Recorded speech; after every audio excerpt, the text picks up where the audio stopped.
Hey guys, we are kind of back. You probably may have noticed that we once again fell off the face of the earth for several weeks on end. That was kind of due to having our own stuff going on, kind of due to all the stuff that you probably know has been going on in the online community. And part of us not filming for so long was to do with the fact that we just could not find the motivation to get up and try and look presentable for a video. So I decided, why not lower people's expectations of us even further, and I will film one from my bed in clothes that I slept in and have made no effort whatsoever to look presentable. But we have had a steady flow of like really nice comments coming through on our YouTube, even though we haven't posted in forever. So that's kind of got the ball rolling a little bit more with us coming back and making this video. But yeah, we do not look nice. We are tired and have a lot going on. There's been a lot going on online, and we were perfectly ready to just abandon YouTube and Patreon altogether. But yesterday we posted our Patreon letters out with the stickers and stuff in, and they have been extremely supportive and patient, and hopefully, because of all the sort of nice stuff people have been saying to us and like supporting us, we're going to be able to get back on top of everything. I'm actually shocked, but pleasantly surprised that people have stuck around so much. And today, I know it's been so long you probably don't remember the first half, but we're going to be doing the second half of the DID Q&A we started, I don't even know how long ago. But yeah, that aside, I think it's best just to get right into it, because at the moment I feel kind of uncomfortable because it's been so long. But yeah, that is what we're doing for the next, I don't know, 10 minutes maybe. The last one turned out way longer than we were expecting. Okay, so the first question we have for this half of the video is, what's it like being in a body that isn't yours, especially non-human alters, and how does it affect gender?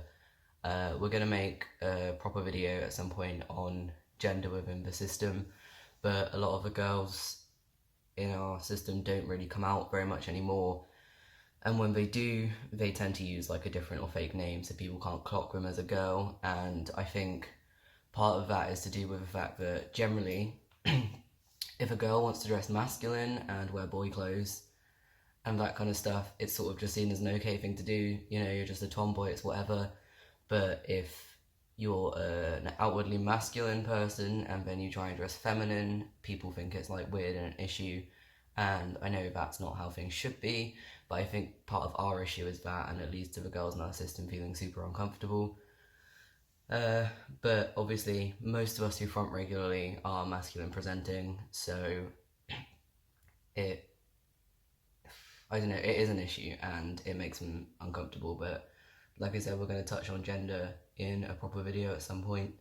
As far as non-human alters go, I imagine it's just weird. I can't imagine having on top of this body not matching how I think I look, adding being completely different to even a human to that.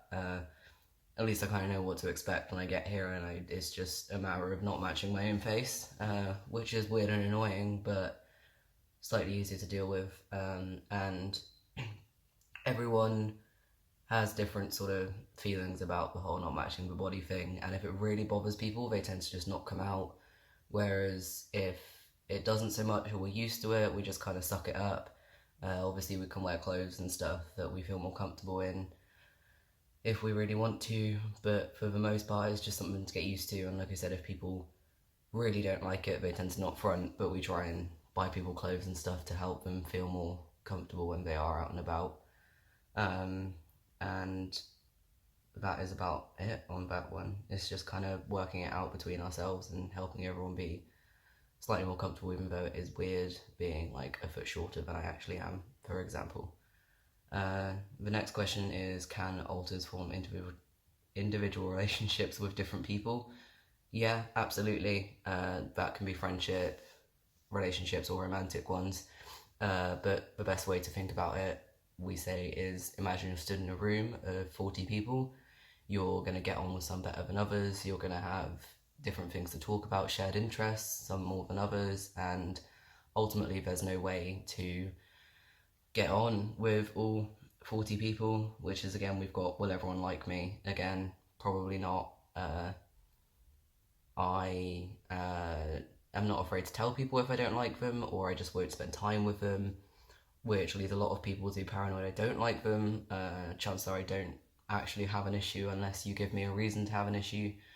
But yeah, relationships really vary. Some systems tend to date other systems, and then they'll have sort of interpersonal relationships with different alters in each system. Some people will have multiple members of their system dating one person, and some people say their host has a partner, and then other alters can date other people. But it really, really varies to each individual, and obviously it can cause issues. Say your host is dating someone, and then another alter, develops feelings for somebody else completely different, then obviously that becomes an issue and something to work on. But being in a system is all about compromise. You've got to kind of work out ways to help make everyone feel as comfortable as possible, but sometimes things aren't possible, and they're just hurdles to cross when you get there, really. But yeah, individual relationships with different people, definitely. Some of us are best friends with some people, some of us don't get on with them that much. Some of us have many shared interests with other people we're friends with, some not so much, and it really varies, as long as you try and sort of compromise, like I said, communicate, and get on with it as best you can. But you can't expect to be equally as close friends with literally everyone in the system. It's not going to work, and sometimes there are alters who are difficult to get on with, and they're difficult to get on with for people within that system, let alone being friends with other people. But again, it's just working with them to try and sort of build bridges and learn as you go, really. I don't get on with a lot of people in our system, let alone people outside, but yeah, that's about that on that. Different zodiac signs, yeah, absolutely. I'm a Leo, Luca's Pisces, Jet is Scorpio, I think. I don't know, but yeah, because we all have different birthdays, we therefore have different zodiac signs. I think that's about as far as I could talk on that one. Hobbies and interests, yeah, everyone likes different things. Frankie really likes art, Jet really likes writing, Ariel's super into yoga, but realistically we are not very flexible and tired all the time, and Ariel isn't out that often. Reed likes comics and video games, and as far as making time for that goes, we sort of do our best to make sure people have access to what they want to do, or if they really want to do something, they get time to come out and do that. I know there's an arcade in town that Reed and Jet really like going to, so whenever we get a chance, they get to do that. It's quite expensive though, by the time you've spent an hour on the 2p machines, but a story for another day. Obviously, conflicting interests can cause issues. For example, we're at uni and we have had so many disagreements on what to study. It's led to us changing courses, among other reasons. But yeah, it's led to changing courses and falling out, and at some point you just kind of have to get on with it a bit. If especially your host is studying something, there's not really much you can do about that. It's the same as jobs and stuff. We can't all do exactly what we want to, because that would be impractical and impossible. But yeah, for the most part, it's just, again, suck it up, get on with it, try and do what you can to make people comfortable. And I know I've been saying suck it up and get on with it quite a lot. That's just mostly our attitude.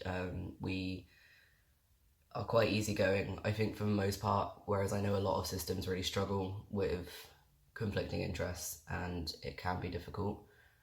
And even for us, it can be, if someone's really stubborn and hard-headed about doing something that is just not possible, it does get a little bit heated, falling out over tattoo designs and stuff. And a lot of people have asked about our piercings before. Does everyone like them? Is everyone comfortable with them?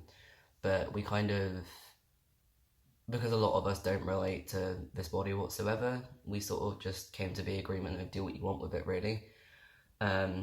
Most people, if they don't like the fact we have piercings, stretches and tattoos and such, are just kind of indifferent to it at this point.